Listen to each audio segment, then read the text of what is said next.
أهلا حبايبي الأطفال.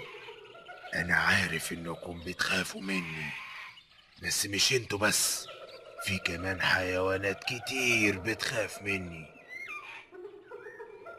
أكيد عرفتوني، أنا بقى ملك الغابة، الأسد. أنا من الحيوانات المفترسة، يعني باكل اللحوم، وأقدر آكل في الوجبة الواحدة 34 كيلو من اللحم، وأسناني حادة قوي. وطبعا زي باقي الحيوانات أنا من الثدييات، يعني زي الإنسان بالظبط. بنولد الأشبال الصغيرة.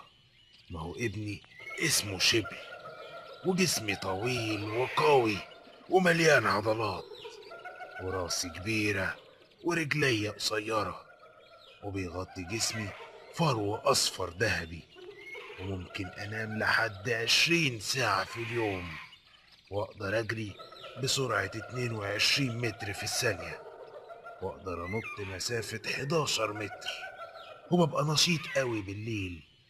وكنت زمان بعيش في قارة أفريقيا وأوروبا وآسيا، بس دلوقتي بعيش بس في أفريقيا، وبحب أعيش في السهول المفتوحة أو الغابات الجافة، وما أقدرش أعيش خالص في الغابات الرطبة. يلا بقى، سلام. عايزين تشوفوني؟ تعالوا زوروني في حديقة الحيوان.